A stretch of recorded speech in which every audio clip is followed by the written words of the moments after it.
doing? So we're on the floor today, at least once a day, right? And we're going to be doing a hip opening stretch. This stretch is excellent if you're a runner or if you generally have tight hips. It also can help relieve some types of back pain. So it's worth a shot. It may be exactly what you need to create just a little bit more mobility through the hips and lower back.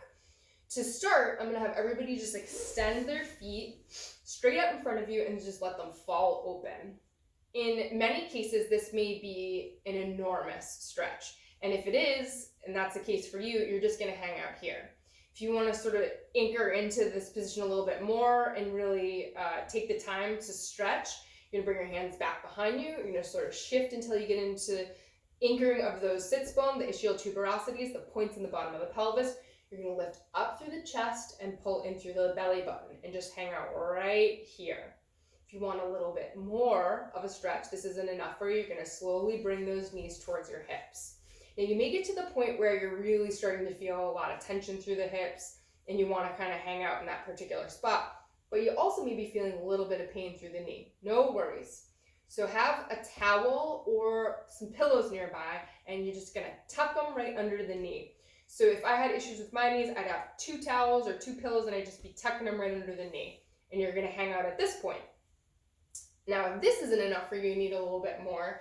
You're gonna draw those heels slowly towards the hips.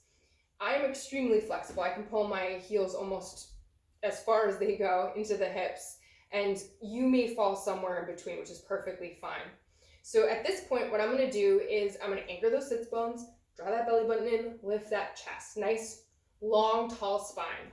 Bring my hands behind me. Just gonna let gravity just sort of gently create a little bit of force drawing my knees to the ground. This is gonna feel pretty good. This may be a pretty decent stretch. There should be no pain, so respect your body, and if you're getting a lot of painful signals, you're just gonna walk those legs out and find a place where you get a little bit of a stretch, but not too much. Now, if this is not enough for you, you need a little bit more intensity in the stretch, what you're gonna do is with those hands back behind you, anchored into the ground, belly button in, chest lifted, you're gonna start to lift your hips up off the ground. That's gonna deepen the stretch through here, and it's gonna allow the legs to kind of fall a little bit more into the ground. Another thing you can do is while you're lifting up, you're gonna pull your knees, almost pressing them into the ground.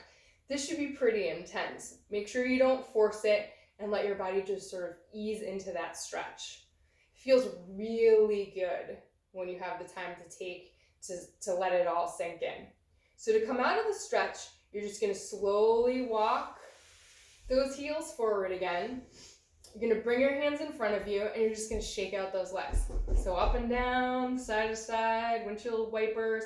Do little ankle circles, little opposite ankle circles, little posing ankle circles, whatever you want to do. And that is your hip opening stretch. I hope you enjoy it, and I love to hear feedback, so please don't hesitate. Thank you so much.